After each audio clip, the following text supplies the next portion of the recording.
शांति।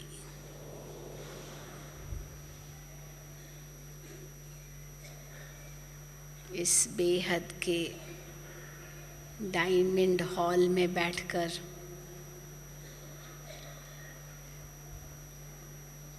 Diamond बाबा की बातें सुन रहे हैं। बाबा को हम कहते हैं डायमंड अर्थात हीरे समान, क्योंकि हमारे जीवन को भी वो हीरे समान बनाते हैं।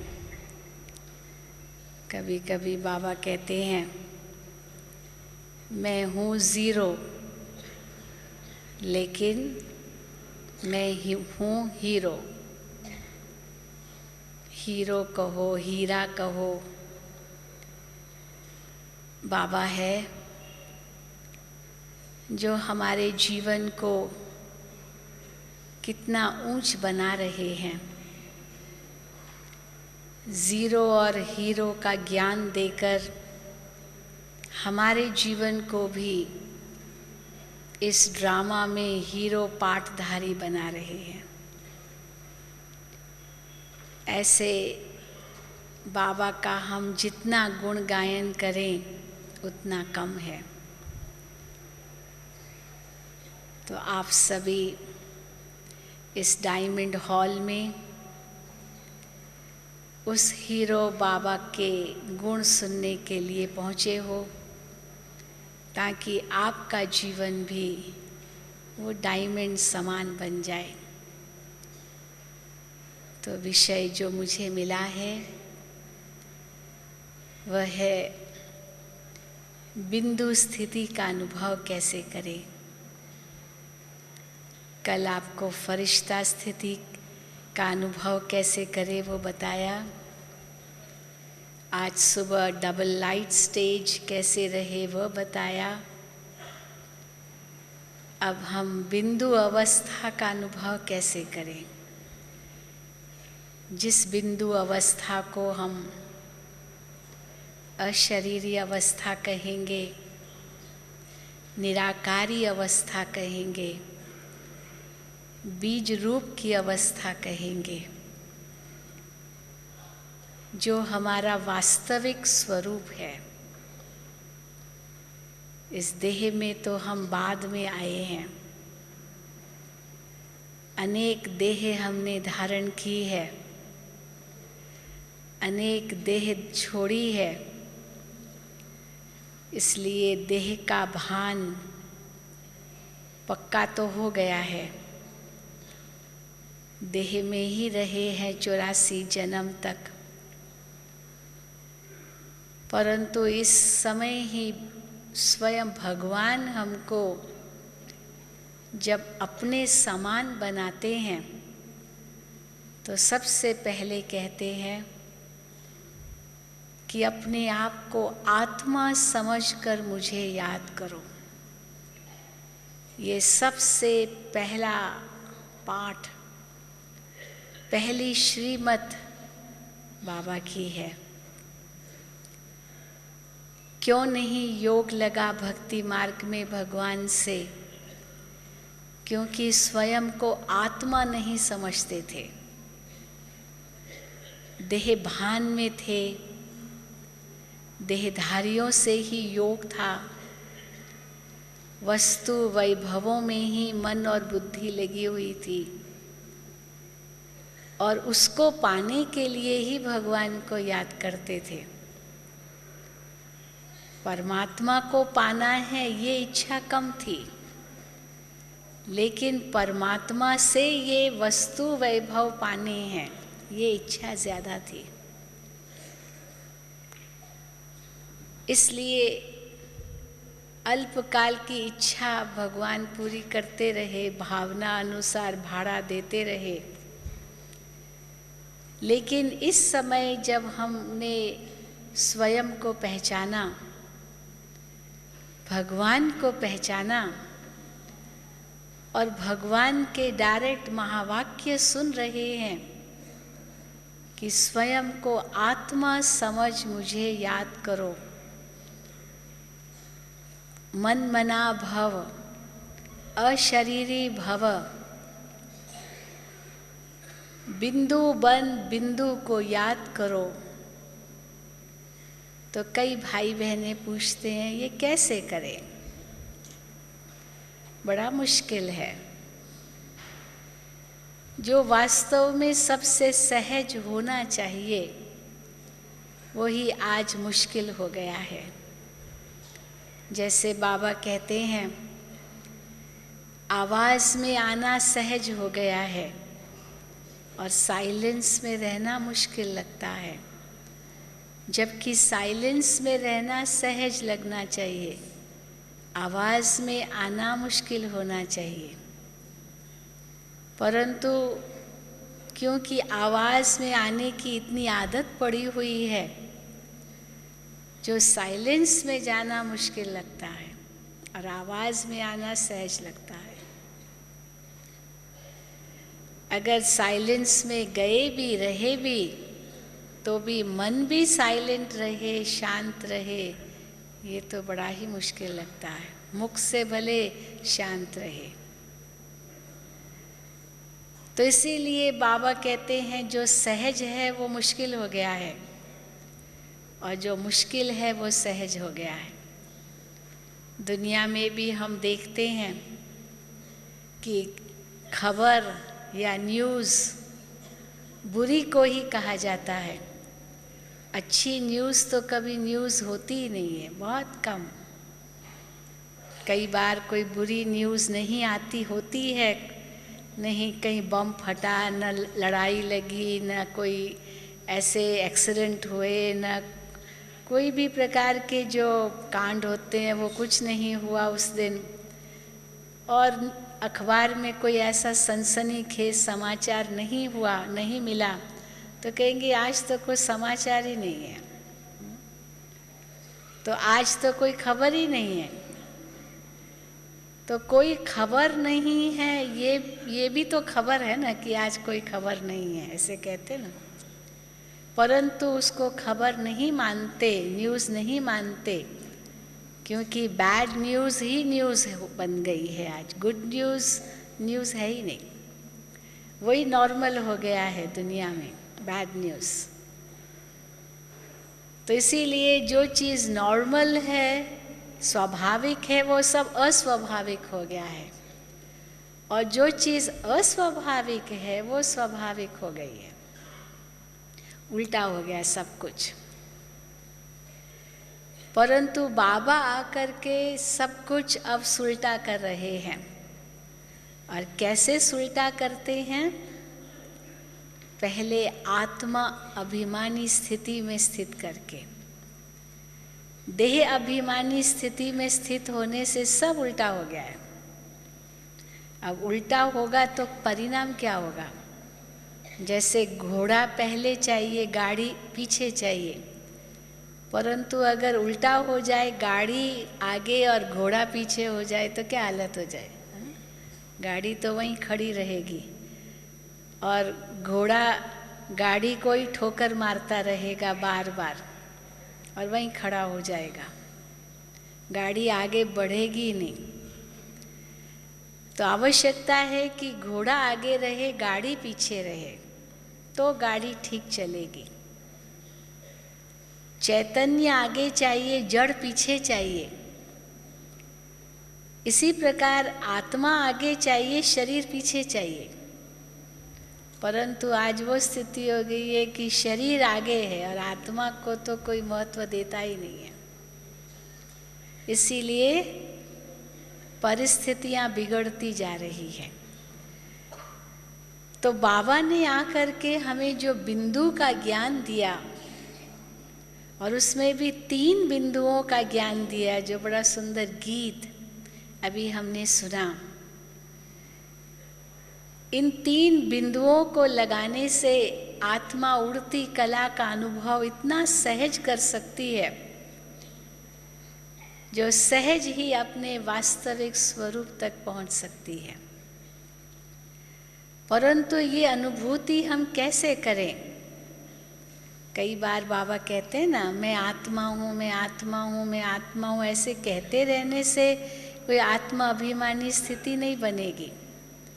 भक्ति मार्ग में तो ये आदत पड़ी हुई है राम राम राम राम जपने की, लेकिन होता क्या है, राम राम राम राम मुख से तो जपते हैं, पर मन तो बेलगाम घोड़ा होकर भटकता है। इसीलिए कहावत प्रसिद्ध हो गई ना, राम राम जपना पराया माल अपना। तो मुख से राम राम जपना और अंदर में पराया माल अपना कैसे हो जाए, वही सोच रहे हैं। तो इसीलिए आत्मिक स्थिति का न अनुभव हो पाया, न परमात्मा से ही योग लग पाया। तो जब बाबा आते हैं तो सबसे पहले जो आत्मा का ज्ञान हमें देते हैं, ये मानो उड़ती कला का आधार है। इसलिए आप देखेंगे ब्रह्मा बाबा की हिस्ट्री में भी जब इस यज्ञ की शुरुआत हुई तो ब्रह्मा बाबा बिल्कुल जैसे मस्ताने की तरह हो गए थे। आत्मा का पाठ उनको इतना अच्छा पक्का हो गया था, जो जिसको भी देखते थे उनको आत्मा रूप में ही देखते थे। आत्मिक दृष्टि पक्की करने के लिए बाबा बार बार यही कहते थे, क्योंकि बाबा की जो लौकिक में युगल थी उनका नाम था यशोदा, बहू का नाम था राधिका। तो या बेटे बहू जो भी परिवार पूरा था बाबा का, और परिवार में ही रहते थे। तो बाबा को आत्मा का पाठ इतना पक्का हो गया कि जैसे उनको देखते थे कहते थे राधिका आत्मा है, यशोदा आत्मा है, ये आत्मा है, ये आत्मा है। दृष्टि बाबा की ऐसी पक्की हो गई। केवल मुख से ही नहीं कहते थे, लिखते भी थे, दीवारों पर लिखते थे, ये आत्मा है, ये आत्मा है। जो आते थे उनको सबसे पहले यही पाठ पढ़ाते थे। तो इतना पक्का हो गया ये सबको, जो और कोई बात सोचती नहीं थी। परमात्मा का ज्ञान तो बहुत बाद में मिला। तो इसलिए ये पाठ पक्का हमारा हो, परंतु केवल इतना ही नहीं, मैं आत्मा हूँ, मैं आत्मा हूँ, फलानी आत्मा है, ये आत्मा है, पर दृष्टि ऐसी पक्की हो जाए कि ये आत्मा ही है, ये आत्मा ही सुन रही है। ये बिंदु स्थिति की शुरुआत है। बिंदु स्थिति हमारी योग में ऐसे नहीं होगी हम बैठे योग में और बिंदु हो जाए। अगर दिन भर हमारी स्थिति दैहिक है तो जब बैठेंगे तो एकदम से आत्मिक नहीं हो जाएगी। चलते फिरते, खाते पीते, उठते बैठते, हर कर्म करते हुए वो स्थिति चाहिए। जिसको भी हम देखें उनकी भ्रिकुटी में देखें। कई बार हम कहते हैं ना कि ये जो भ्रिकुटी है, ये मस्तक जो है वो सबका एक जैसा है। मस्तक से नीचे आओ तो सबका शरीर का ढंग अपना अपना है। किसकी आंखें देखेंगे मस्तक से नीचे ही आए, आंखें देखेंगे तो कहेंगे इसकी आंखें शेरी है, इसकी आंखें ऐसी है, इसकी आंखें बादामी जैसे, इसकी आंखें गोल है।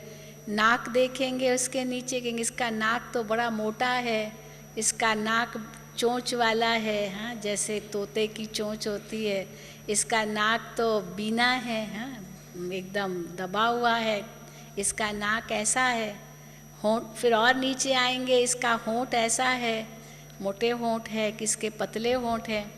अब और नीचे आओ तो और रजो तमो स्थिति में आओ, पर मस्तक पर ही देखो तो सब का समान। तो इसीलिए बाबा कहते हैं सबको उसी दृष्टि से देखो, तो ये आत्मिक दृष्टि हो जाए। ये आत्मिक दृष्टि होगी तो फिर बाबा की याद सहज होगी, और बिंदु बनकर बिंदु को हम सहज याद कर सकेंगे जब पहले बिंदु को देखेंगे। अब ये आंखें तो नहीं देख सकती है, लेकिन आत्मा ही आत्मा को देख सकती है। तो मैं आत्मिक स्थिति में होंगी तो मैं दूसरे को आत्मिक स्थिति से देखूंगी और उसको भी आत्मा देखूंगी। इसलिए बीज रूप की स्थिति का अनुभव करने के लिए चलते फिरते भी आत्मिक स्थिति चाहिए। फिर कर्म करते भी अशरीरी स्थिति चाहिए। मानो हम कर्म कर रहे हैं, खा रहे हैं, पी रहे हैं, देख रहे हैं, हाँ बहुत कुछ कर्म होते रहते हैं, परंतु इसका मतलब ये नहीं है कि कर्म किया तो उस कर्म में फंस गए।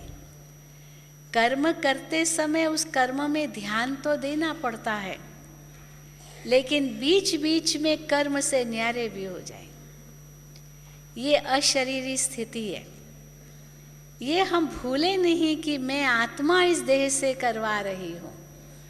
तो और ये कभी कभी भूल जाता है, तो इसीलिए फिर से न्यारा बनने का एक अभ्यास चाहिए। कर्म किया फिर कर्म से न्यारे हो गए, कर्म किया फिर कर्म से न्यारे हो गए, फिर वो याद आ गई अपनी स्थिति, तब कहेंगे अशरीरी अवस्था। और उस अवस्था के बाद, अनुभूति के बाद जब हम योग में बैठेंगे तो निराकारी अवस्था हमारी सहज हो सकेगी। और उसी निराकारी अवस्था को हम बीज रूप की अवस्था कहते हैं, जो योग की अवस्था है। कई कहते हैं कि अशरीरी अवस्था, बिंदु रूप की अवस्था, बीज रूप की अवस्था, निराकारी अवस्था। इसमें अंतर क्या है? अंतर है कि किस समय हम उसे अनुभव कर रहे हैं। चलते फिरते हम आत्मिक स्थिति का अनुभव कर रहे हैं, ये शुरुआत है। फिर कर्म करते हुए ध्यान दे रहे हैं उस कर्म में, फिर बीच बीच में आत्मिक स्थिति का अनुभव कर रहे हैं, ये अशरीरी अवस्था है। उसके बाद जब योग में हम बैठते हैं तो निराकारी अवस्था का अनुभव कर सकते हैं कि आत्मा परम धाम में पहुंच गई, सर्व बंधनों से मुक्त हो गई। उसके लिए कर्म में कर्मातीत अवस्था होना बहुत ज़रूरी है। ये जो बाबा कहते कर्मातीत अवस्था, कर्मातीत अवस्था, इसका मतलब ये नहीं कि कर्म को छोड़ देना है। आत्मा जब संपूर्ण बन जाएंगी तो कर्म अपने आप छूट जाएंगे। जैसे हलवा तैयार हो जाता है तो अपने आप कढ़ाई से बाहर आता जाता, मानो लगता नहीं है, हल्का होता जाता है, घी छोड़ देता है, सब छोड़ देता है, हल्का हो जाता, तैयार हो गया। तो कर्मातीत अवस्था अर्थात ये नहीं है कि आत्मा शरीर छोड़ देगी, ना ना। कर्मातीत अवस्था माना कर्म करते हुए भी कर्म के बंधन से परे जा रहे हैं, उसमें फंस नहीं रहे हैं कि मैंने किया, मैं कर रहा हूँ, ये मेरा है। जैसे हम दादियों को देखते हैं, सब कर्मातीत अवस्था के ही निकट है, अनुभव हो रहा है। तो ये अवस्था आते आते आते संपूर्ण अवस्था आ जाती है।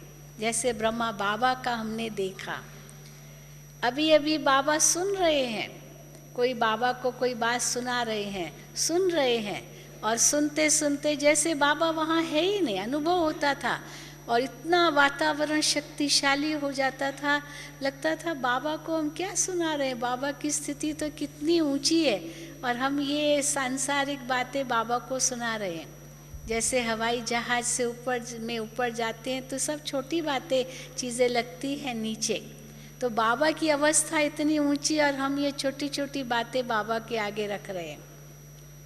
तो अपने आप मुख बंद हो जाता था, लगता था बस बाबा के सामने बैठे ही रहें और दृष्टि लेते ही रहें, और अपने आप ही अशरीरी बन जाते थे बिना मेहनत के। जैसे बाप दादा के सामने अभी अनुभव होता है, दादी जी के भी सामने जाते हैं ऐसे ही अनुभव होता है, सब दादियों के सामने जाते ऐसा अनुभव होता है। तो इसीलिए ये कर्मातीत अवस्था का ये स्वरूप है, जो कर्म के बंधन से परे की अवस्था है। कर्म करते हुए भी जो कर्म किया उसका उसकी छाप मन पर नहीं पड़ी, वो धुल गई। फिर और आगे बढ़ो और आगे बढ़ो, पिछला तो छोड़ दिया। तो इसलिए बीज रूप की अवस्था वो योग में हमें तब अनुभव होगी जब कर्म करते हुए कर्मातीत अवस्था के हम निकट पहुँचेंगे, और फिर योग में निराकारी स्थिति का सहज अनुभव हो सकेगा। जैसे मैं आत्मा शिव बाबा के पास हूँ, परम धाम के अंदर, सर्व बंधनों से मुक्त, क्योंकि वैसे ही मुक्त अनुभूति कर ली कर्म करते हुए भी। कोई भी बंधन हमको बांध नहीं सकता है, न देह का बंधन, न पदार्थों का बंधन, न व्यक्तियों का बंधन, न प्रकृति का बंधन। आत्मा उनसे न्यारी है। और ये अनुभूति हम जितना करते रहते हैं उतना उतना मानो हमारे विकर्म विनाश हो रही है। कई कहते बहन जी ये तो अनुभव तो बड़ा मुश्किल है, ये तो होता ही नहीं है। ये कैसे पता चले कि ये अनुभव हो रहा है?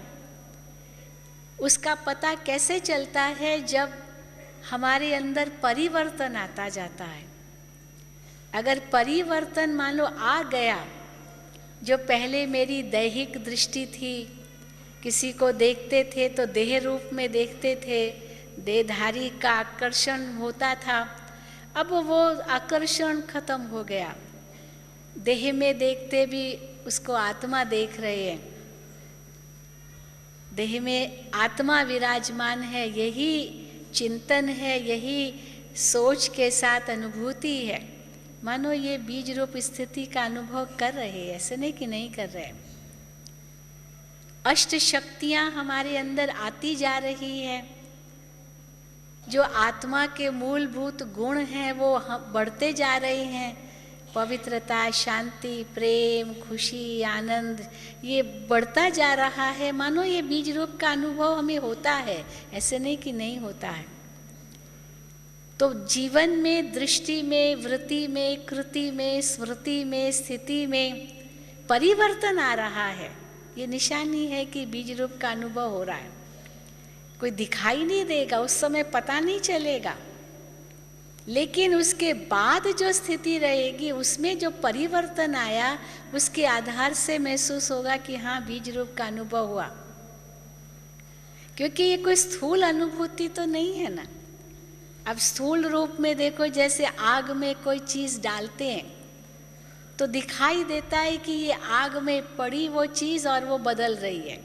जैसे कोयला आग में डाल रहे हैं, अब कोयला जलने लगता है, लाल लाल होता जाता है और धीरे धीरे वो राख बनता जाता है। जैसे वो उसका पूरा हो जाएगा वो राख बनता जाएगा, तो वो दिखाई देता है। अब यहाँ दिखाई तो कुछ भी नहीं देता है, कैसे पता चले कि परिवर्तन हो रहा है? परंतु दृष्टि, वृत्ति, स्मृति, कृति, स्थिति, वृत्ति, ये सब जो है स्थिति, ये अलग अलग जो आत्मा के स्वरूप है, ये इसमें परिवर्तन है। समझो कि वो अनुभूति हम कर रहे हैं। तो इसीलिए बीज रूप की अवस्था मुश्किल भी नहीं है। मेरे से नहीं होगा, मेरे से नहीं होगा, कैसे करूं, कैसे करूं, कैसे करूं, इसी सोच में या उधेड़बुन में रहेंगे तो कभी अनुभव नहीं होगा। पर एक सेकंड में मैं कौन, मैं आत्मा, मैं परम धाम निवासी, मैं शांत स्वरूप, मैं शुद्ध स्वरूप, मैं बिंदु स्वरूप, ये अनुभव चिंतन किया और वो स्थिति बना दी। ये है वास्तव में बीज रूप की अनुभूति। और फिर हम नीचे भी आएंगे, ऐसे नहीं कि उस स्थिति में वहीं खड़े हो जाएंगे, फिर आएंगे शरीर में, लेकिन हल्केपन की अनुभूति होगी, न्यारेपन की अनुभूति होगी, खुशी की अनुभूति होगी, शक्ति की अनुभूति होगी। ये अनुभूतियाँ उसी समय होगी। ये समझो कि हाँ हमने बीज रूप स्थिति का अनुभव किया। परंतु अगर ये अनुभूति नहीं हो रही है तो इसका मतलब है कि कर्म करते समय भी हम अपने ऊपर ध्यान नहीं रखते, ये कारण है। इसलिए केवल ये कह देना कि कैसे अनुभव करें, इससे कोई अनुभूति नहीं होगी। और बाबा कई बार कहते, अभी भी लेटेस्ट मुरली में कहा केवल ये नहीं कहो मैं आत्मा हूँ, मैं आत्मा हूँ, मैं आत्मा हूँ, पर कैसी आत्मा हूँ? दुनिया में आत्मा आत्मा कहते हैं पर और कुछ नहीं पता। कल भी बाबा ने मुरली में कहा, या परसों की मुरली थी, बाबा ने कहा आत्मा आत्मा कहते पर आत्मा है क्या चीज़ पता ही नहीं है। पर हमें पता है आत्मा क्या चीज़ है। एक ज्योति बिंदु स्वरूप है, मन बुद्धि संस्कार सहित है। तो जैसे मेरे मन में विचार आए, ये आत्मा के विचार हैं। बुद्धि निर्णय देती है, ये अंतरात्मा की आवाज़ है। मेरे मूल जो स्वभाव है, जो संस्कार है, अनादि संस्कार, वो आत्मा के संस्कार है। तो ये मैं स्वरूप हूँ, वो ये अंदर में केवल चिंतन ही नहीं, उसका निश्चय और उसी का स्वरूप बन जाना है। तब योग में वो बीज रूप स्थिति का अनुभव होगा। फिर मैं किसकी हूँ, मैं कौन हूँ और मैं किसकी हूँ? क्योंकि जैसे ही हम अपने आप को ये देह देख रहे हैं तो मैं किसकी हूँ, किसका हूँ, मन बुद्धि भटक जाते हैं। पर जैसे ही मैंने कहा मैं एक आत्मा हूँ तो मन बुद्धि भटकने की कोई मार्जिन ही नहीं है, क्योंकि मैं आत्मा हूँ ही परमात्मा की, किसी देहधारी की थोड़ी हूँ। आत्मा और परमात्मा का तो अनादि अविनाशी रिश्ता है, कोई नया रिश्ता थोड़ी है। देहधारियों से तो हम नए रिश्ते जोड़ते हैं। बच्चा पैदा नहीं हुआ है तो माता पिता को पता ही नहीं कैसा बच्चा पैदा होगा, कैसी शक्ल होगी, क्या होगा, कुछ पता नहीं। नया संबंध जुड़ता है। एक कन्या है, अभी तक कोई कुमार मिला नहीं, जीवन साथी अभी मिला नहीं, तो उसको पता ही नहीं किससे संबंध होगा। इसीलिए वो तो संबंध नहीं जुड़ते हैं। एक बच्चे को भी भले पैदा हुआ, बाबा ने परसों की मुरली में कहा वो मम्मा बाबा बाबा करता रहता है, लेकिन बाबा माना उसका पिता, ये उसको जानता थोड़ी है। जब तक माँ उसको परिचय न दे कि ये तेरे पिता हैं, ये तेरे भाई हैं, तब तक छोटे बच्चे को भी क्या पता, कुछ पता नहीं है। उसको बताया जाता है, नए संबंध जुड़ते हैं। परंतु ये आत्मा परमात्मा का तो अनादि अविनाशी संबंध है, कोई नया संबंध थोड़ी है। परंतु ये केवल टूट गया है, उसको फिर से जोड़ने की जरूरत है। और कैसे जुड़ेगा? जब ये निश्चय हो कि हाँ मैं आत्मा हूँ, हाँ मैं शिव बाबा की संतान हूँ, तो पहले उसका निश्चय चाहिए और निश्चय के बाद नशा चाहिए, क्योंकि नशा ही वो संबंध जुड़वाएगा। अब नशे के बाद निशाना, पहले निश्चय, फिर नशा, फिर निशाना, फिर उस स्वरूप में टिक जाएंगे। ये निशाना हो गया। और उस बीज रूप की अवस्था का अनुभव करने के बाद, अनुभव हमारा ऐसे नहीं है कि एकदम से नीचे आ जाएंगे, धीरे धीरे नीचे आएंगे। ये अनुभव होगा कि सचमुच अनेक जन्मों के विकर्म हमारे खत्म हो गए, मैं हल्का हो गया।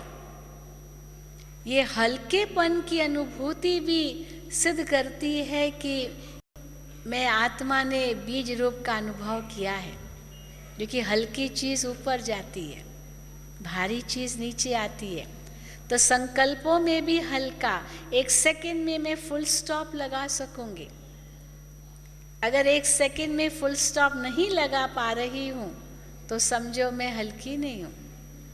आजकल गाड़ियों में भी पावर ब्रेक आती है, सब कंप्यूटराइज्ड होता है। एक सेकंड बस दबाया ब्रेक को और एक उसी वक्त ब्रेक के आधार से गाड़ी रुक जाती है। ऐसे नहीं कि 2 सेकंड के बाद गाड़ी रुकी, वहीं पर उसी स्थान पर इतनी पावरफुल ब्रेक होती है।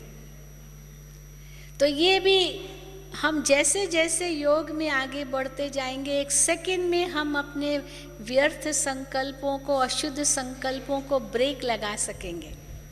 अगर ब्रेक नहीं लगा पा रहे हैं तो समझो बीज रूप का अनुभव हम नहीं कर पा रहे, बहुत देह अभिमान में है।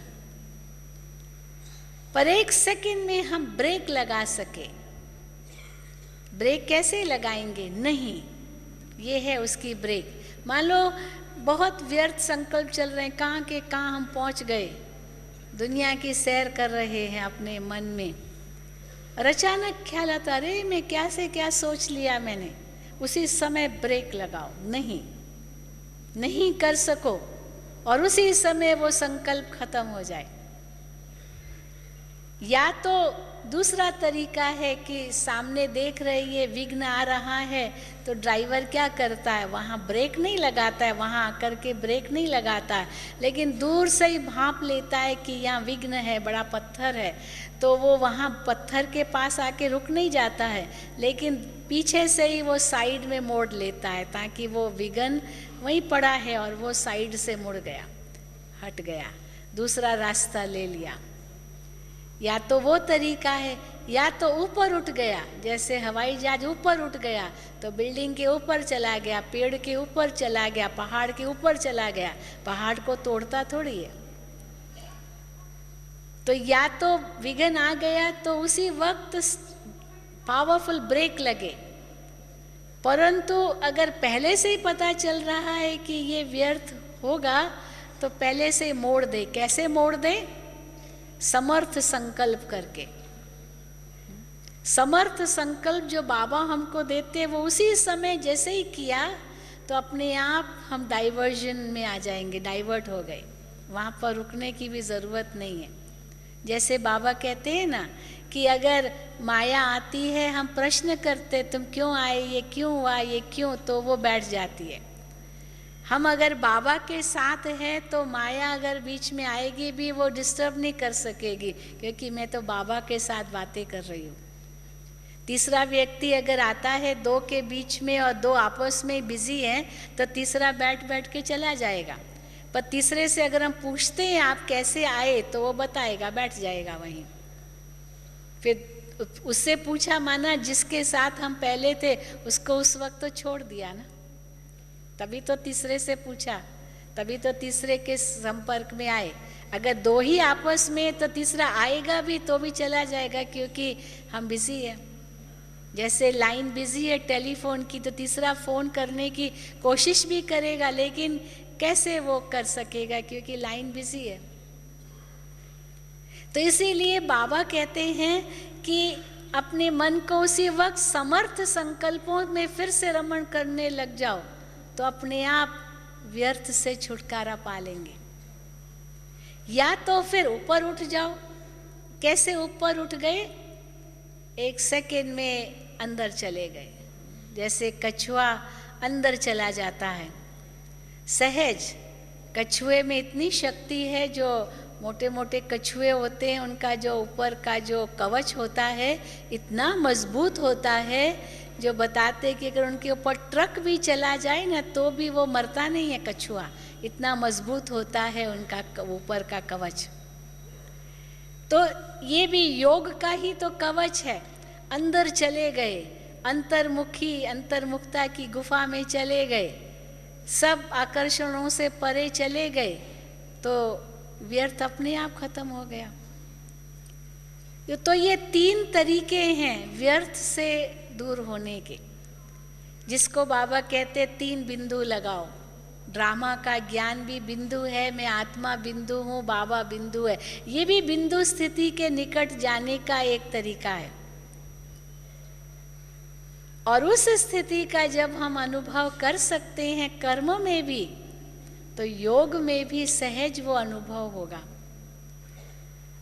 तो चलिए अभी हम इसका अनुभव करेंगे योग में। बैठेंगे उसी अवस्था में और बिंदु बनकर बिंदु बाप से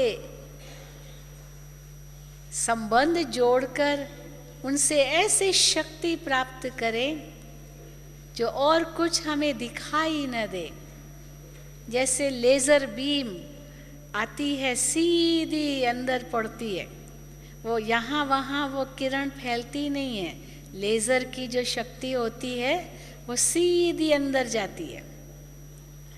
वैसे किरणें पड़ेगी तो वो फैलती है, सूरज की किरणें वैसे फैलती है।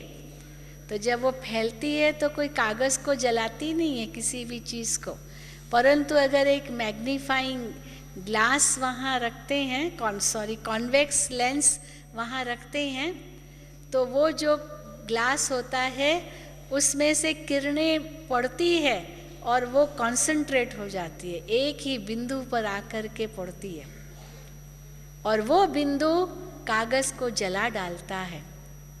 तो बीज रूप की अवस्था का भी ऐसा ही अनुभव है, जो वो किरणें एकदम ऐसे कंसंट्रेट हो जाए, एकाग्र हो जाए और एकाग्र होकर के उस बिंदु में सिंधु को बिंदु में समा दे या बिंदु को सिंधु में समा दे। दोनों अनुभव है। मैं आत्मा बिंदु सिंधु में समा जाऊं या बाबा सिंधु वो बिंदु में समा जाए, बाबा के गुण आत्मा में समा जाए। तो सिंधु को बिंदु में समाओ या बिंदु को सिंधु में समाओ या बिंदु को बिंदु में समाओ, है तो सब मन की स्थिति। बिंदु को बिंदु में समाना माना मैं आत्मा अति सूक्ष्म चेतन शक्ति उस परम सर्वशक्तिमान की संतान और मैं बिंदु उस बिंदु के समीप आकर जैसे दो भले एक हो जाए। भले भक्ति मार्ग में कहते हैं आत्मा परमात्मा में विलीन हो गई और हम कहते हैं आत्मा विलीन नहीं होती, पर ये बाप समान स्थिति वही है। जब बाबा कहते कंबाइंड स्वरूप, तो वो कंबाइंड स्वरूप तो यही है ना। कंबाइंड माना ऐसे एक दो से जुड़ गए, एक दो में मिल गए जो अलग ही नहीं होंगे। कई बार दिखाते ना शरीर दो हैं और वो सिर से जुड़े हुए हैं, कमर से जुड़े हुए हैं। अब जुड़ गए हैं तो अलग कैसे होंगे जब तक उनका कोई ऑपरेशन करके न निकाला जाए।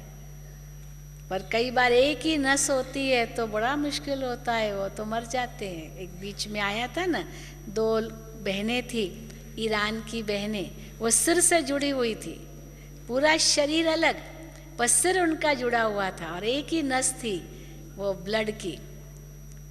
तो बहुत ही रिस्की था, लेकिन वो बची नहीं, ऑपरेशन करके उनको निकाला, परंतु फायदा कुछ नहीं हुआ क्योंकि एक उसी वक्त मर गई, दूसरी थोड़े मिनट में मर गई, वो नहीं चल सका, एक ही नस थी। तो वहाँ तो फिर भी दुनिया में सोचेंगे अलग हो जाएं, यहाँ तो बाबा कहते कंबाइंड हो जाओ और ही नहीं हो तो भी हो जाओ। मैं बाबा से अलग हूँ ही नहीं, मैं नहीं देख रही हूँ जैसे बाबा देख रहे हैं इनके द्वारा, मैं नहीं कर रही हूँ, बाबा करा रहे हैं, मैं तो केवल निमित्त हूँ। ये कंबाइंड स्थिति की अनुभूति हमें होनी चाहिए। भक्ति मार्ग में तो सिर्फ कहते करन करावन आपे आप मानुष के नाही हाथ। बाबा कहते ये तो अपने आप को धोखा देते हैं, परंतु उसका आध्यात्मिक रहस्य ये है कि बस बाबा करा रहा है, मैं तो केवल निमित्त हूँ और मैं हूँ ही नहीं, ये बाबा की शक्ति है, मेरी शक्ति है ही नहीं। तो माना बाबा की आत्मा बाबा में समा गई ना, या बाबा आत्मा में समा गए, बाबा की शक्ति आत्मा में समा गई है। ये सब भावनात्मक स्थितियाँ, पर लोगों ने इसको समझा नहीं तो स्थूल रूप में एक सिद्धांत बना लिया, आत्मा परमात्मा में विलीन हो जाती है, आत्मा परमात्मा बन जाती है। बाबा का स्थान अपना है, आत्मा का स्थान अपना है, लेकिन ये योग की स्थिति में हम ये सब अनुभूतियाँ कर सकते हैं। तो चलिए हम इसका अभ्यास करेंगे और बिल्कुल हद से परे व्यक्ति वस्तु वैभवों के आकर्षण से परे बिंदु स्थिति का अनुभव करें। चले जाओ देह और देह की दुनिया से परे, ऐसे हल्के हो जाओ जैसे एक पंख उड़ता है,